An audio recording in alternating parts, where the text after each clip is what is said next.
adalah hadis Abu Musa al-Ash'ari radhiyallahu an, yang diriwayatkan oleh Imam Al-Bukhari dan Imam Muslim.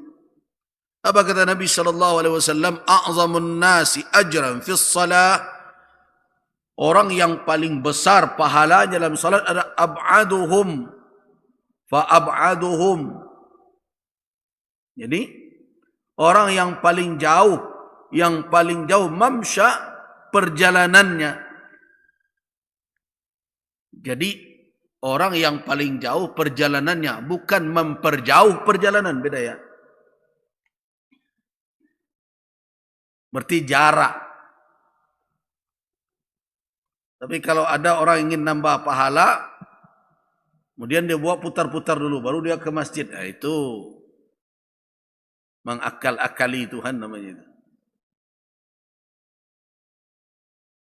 Jadi jarak perjalanannya itu jauh. Walladhi yantaziru as-salata hatta yusalliyaha ma'al imam a'zamu ajra min alladhi yusalli thumma yanam. Jadi yang paling jauh lebih besar pahalanya. Dan orang yang menunggu salat sampai salat berikutnya, sampai salat itu datang bersama imam, ma'al imam ya, di kalimatnya itu. Siapa yang lebih besar pahalanya? Orang yang pertama tadi adalah orang yang jarak perjalanannya menuju tempat salatnya jauh. A'zam ajr. Yang kedua adalah orang yang menunggu salat untuk bersama berjamaah dengan imam. Itu lebih besar pahalanya, a'zamu ajran min alladhi yusalli, daripada orang yang salat sendiri thumma yanam, kemudian dia tidur.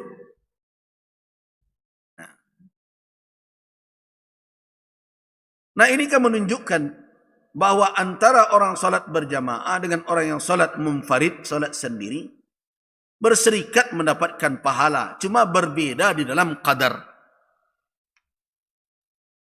Salat sendiri dapat juga, cuma orang yang melakukan berjamaah dengan imam a'zam ajra, lebih besar pahalanya. Nah. Kemudian berikutnya lagi hadis tentang memakan. Kemarin sudah kita katakan adab mempersiapkan diri. Ingat ibu-ibu pertemuan yang minggu kemarin, pekan yang lalu, kalau orang hendak menuju ke rumah Allah, hendaklah mengambil zina, mengambil perhiasan, membersihkan dirinya. Itu adabnya. Nah, karena itulah maka Nabi SAW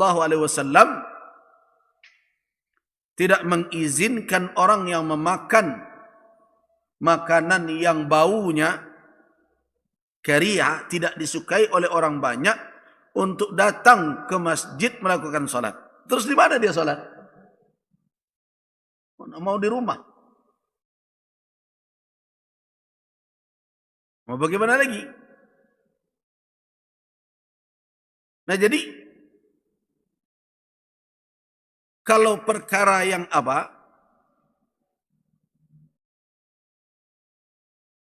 Perkara yang wajib, tidak mungkin ada pilihan seperti ini. Kalau begitu bunyi sabda Nabi, maka bisa salah satu dari dua perkara yang berlaku. Yang pertama adalah, yang perlu diperhatikan, memakan makanan seperti itu kan bukan haram, mubah, boleh saja.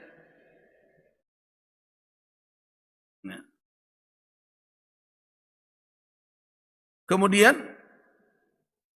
salat berjamaah tentu tidak wajib secara ain, secara individu, bukan fardu ain. Sebab kalau seandainya fardu ain, maka tentu menjadi haram makan makanan itu. Dikhawatirkan kan? Tapi tidak ada ulama yang mengatakan itu haram. Makan bawang haram tak? Tidak ada ulama yang mengharamkan. Makan bawang putih, bawang merah, tidak haram kan? Makan jengkol juga tidak haram. Makan durian, tidak haram. kalau seandainya ini fardu ain, tentu makan makanan itu mestinya diharamkan sebab bisa mengganggu. Dan bisa jadi dia makan, lama bau itu ada di mulut seseorang kan tidak sama. Nah, kalau dia dibolehkan dalam kondisi tertentu, selama orang itu tentu tidak menjadikan itu alasan untuk tidak ke masjid, ya, maka itu menunjukkan bahwa kewajiban itu bukan fardu ain. Nah, tapi akan dijawab oleh orang yang mengatakan wajib bahwa berjamaah wajib. Ya, meninggalkan makan ini diperintahkan sebelum sholat. Tetapi kan kalau kita renungkan, kan tidak semuanya mudah hilang begitu saja. Oh, kenapa? Dengan apa akan dihilangkan? Kan bau itu tidak keluarnya dari mulut saja, tapi dari dalam lambung. Apalagi kalau seorang sendawa sudah makan durian.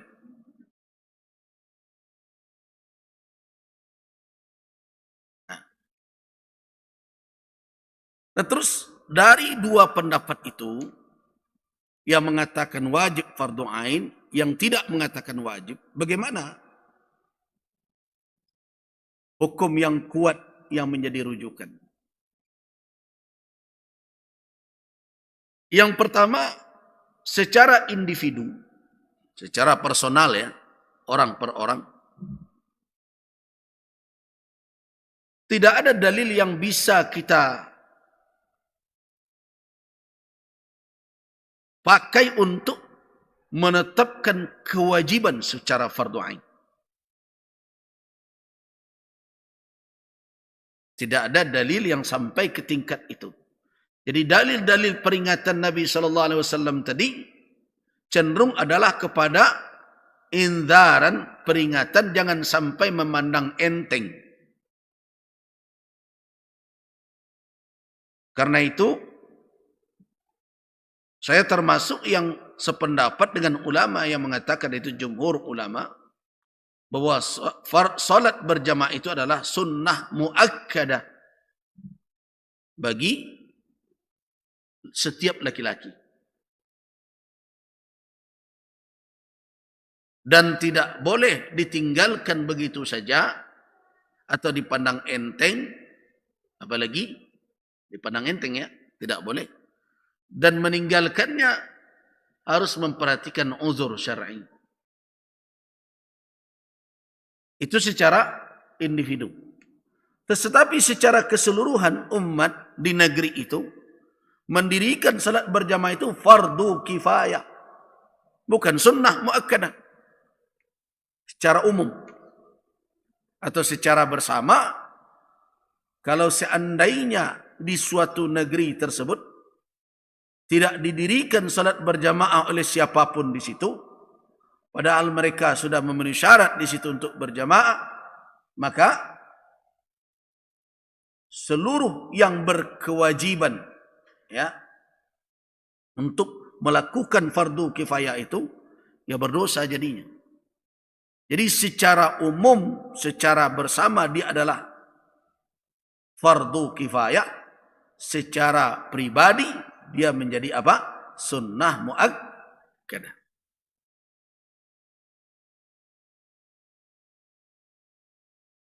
Nah, pendapat ini boleh dikatakan pendapat yang lebih netral, atau bisa dikatakan lebih menghimpun seluruh dalil-dalil tanpa menggugurkan dalil yang lain. Dan pendapat yang mengatakan bahwa salat berjamaah itu adalah fardu kifayah,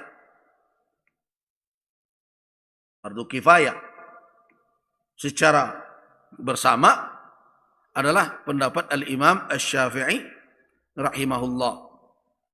Dan malah antara ulama mengatakan ini adalah a'dalul aqwal, adalah pendapat yang paling lurus, yang lebih lurus, yang lebih kuat kalau ditinjau dari teori menggabungkan seluruh dalil yang ada. Nah, berarti secara aini, secara individu, personal, hukum solat berjamaah itu sunnah muakkadah. Ini bukan sunnat biasa. Kenapa ada takkidnya? Karena ada peringatan-peringatan Nabi SAW agar jangan orang memandang enteng solat berjamaah. Jadi kalau ditanya apa hukum solat berjamaah bagi laki-laki, sunnah muakkadah, tetapi secara bersama hukumnya adalah fardu kifayah. Jangan sampai tidak ada solat berjamaah di suatu negeri. Nah, bagaimana dengan wanita? Wanita dalam pandangan ulama secara keseluruhan, ijma' ulama,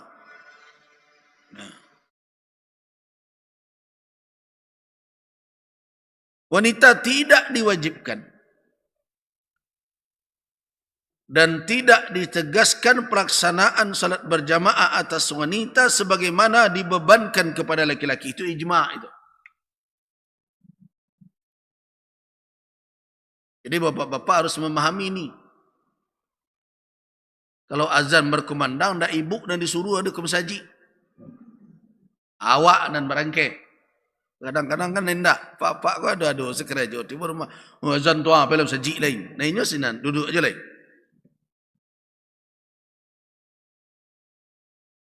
Karena yang diilzam, yang diharuskan atau yang dituntut dalam bentuk sunnah muakkadah tadi adalah laki-laki. Sedangkan wanita, ijma' ulama, tidak ada tuntutan seperti itu atas mereka.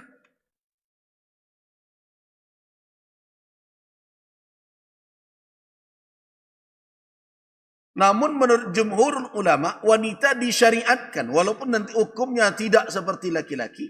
Tapi adakah syariat berjamaah untuk wanita? Iya. Ada. Jadi jangan ada pula yang mengatakan tidak boleh.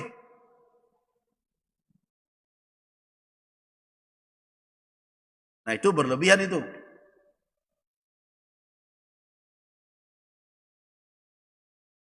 Kalau tidak boleh, tentu faktanya di zaman Nabi, wanita tidak hadir berjamaah, tetapi wanita hadir. Dan bahkan Nabi SAW mengingatkan awliya al-umur, para penanggung jawab, orang-orang yang bertanggung jawab terhadap wanita, suami atas istrinya, kan begitu? Bapak terhadap anak perempuannya, para walinya, dilarang oleh Nabi untuk melarang.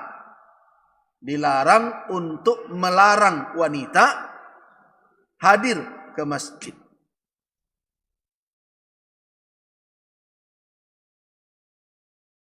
Nah, jadi Nabi SAW melarang para wali untuk melarang. Jadi larangan untuk melarang. Artinya apa? Jangan ada pelarangan dari bapak, dari suami, ya, dari kakak terhadap adik. Jangan sampai ada pelarangan wanita untuk datang ke rumah Allah. Kecuali nanti kalau ada kondisi-kondisi yang sifatnya berbahaya untuk mereka atau menimbulkan fitnah. Kalau tidak, hak wanita untuk hadir ke rumah Allah Subhanahu wa taala.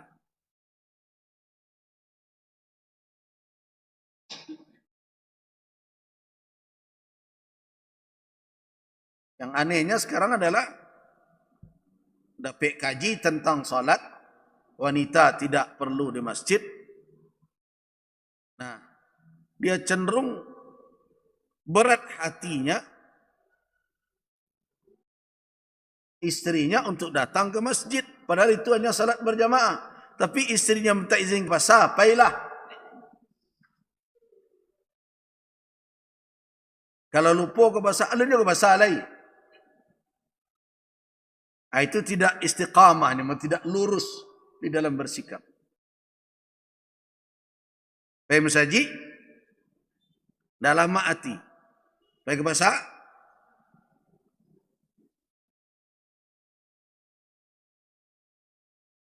Jadi di dalam mengambil suatu sikap dan hukum itu harus betul-betul dipertimbangkan ya dengan matang. Wanita hadir di pasar saja tidak suatu perkara yang haram. Nah, mengapa ada sebagian kita terlepas nanti dalam pandangan fikih kita tidak meletakkan itu sebagai suatu tuntutan bagi wanita?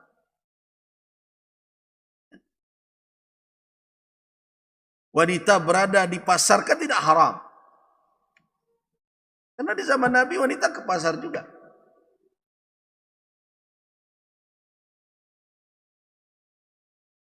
Itu makanya ketika saya ditanya apakah betul walimah sunnah itu adalah kalau dipisah laki-laki dan perempuan. Saya katakan tidak ada walimah sunnah seperti itu.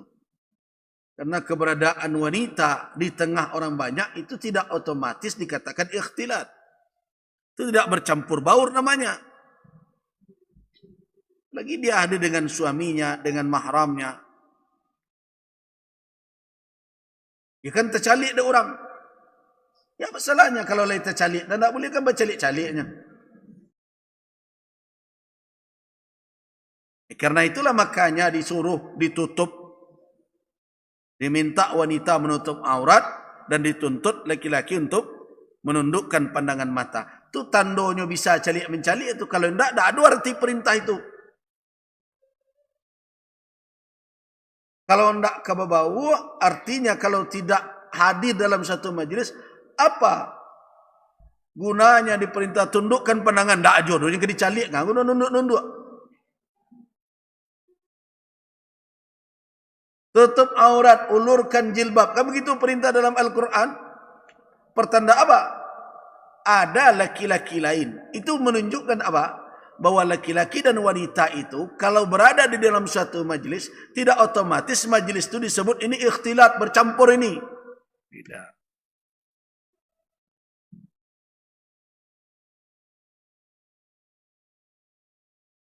Kadang sebagian dari kita hanya melihat satu masalah secara khusus. Padahal antara hukum ini dengan yang lainnya dia saling berkaitan. Nah,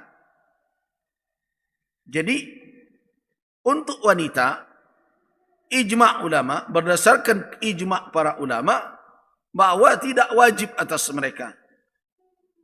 Kalau yang mengatakan wajib, mengatakan tidak wajib. Yang mengatakan sunnah muakkadah, la tulzam. Mereka tidak ada ilzam, keharusan sebagaimana keharusan terhadap laki-laki. Tidak ada tuntutan kepada mereka sebagaimana tuntutan bagi laki-laki. Tetapi apakah mereka juga ada syariat? Di dalam syariat apakah mereka melakukan berjamaah itu adalah petunjuk syariat? Iya. Apa buktinya? Buktinya banyak. Yang pertama adalah yang sangat kuat kehadiran para wanita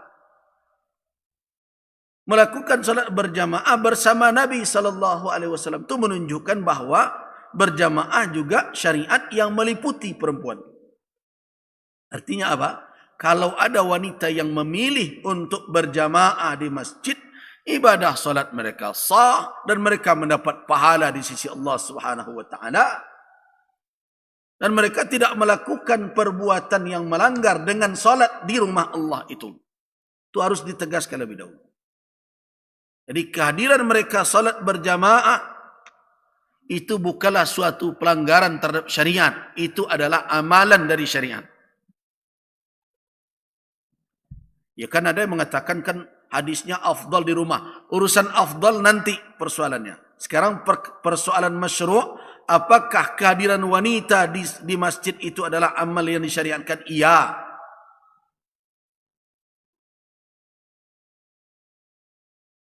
Nah. Kenapa iya? Karena para wanita di zaman Nabi, sahabat-sahabat wanita ikut bersama kaum muslimin berjamaah. Bahkan itu dilakukan oleh ummahatul mukminin, ibu-ibu orang beriman, istri-istri Rasulullah seperti Ummu Salamah, seperti Ummul Mukminin Aisyah radhiyallahu anha, Ummu Salamah radhiyallahu anha, Ummul Mukminin Ummu Salamah.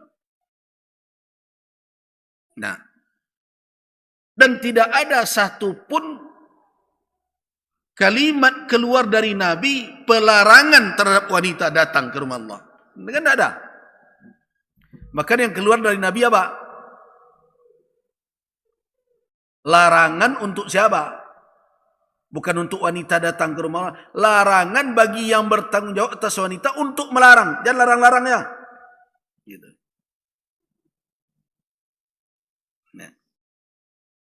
Nah, karena itu ditegaskan ada wurudin nahyi an salatil mar'ah.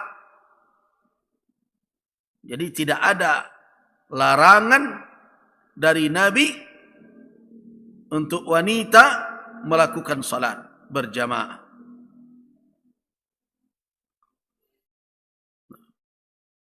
Nah, inilah yang kemudian dijadikan untuk memahami hadis-hadis yang bersifat umum tentang salat berjamaah, bahwa hadis-hadis itu meliputi laki-laki dan perempuan, walaupun tuntutannya kepada wanita tidak seperti tuntutan kepada laki-laki.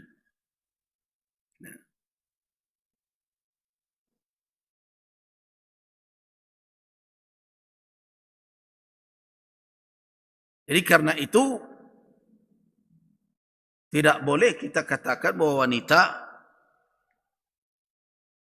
tidak disyariatkan untuk salat di masjid. Wanita disyariatkan untuk salat di masjid.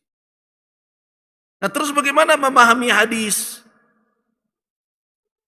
tentang salatul mar'ah fi buyutiha afdal, fi baitiha, salat wanita fi baitiha, di rumahnya afdal dibandingkan dengan salat dia di masjid kaumnya. Bagaimana memahami itu?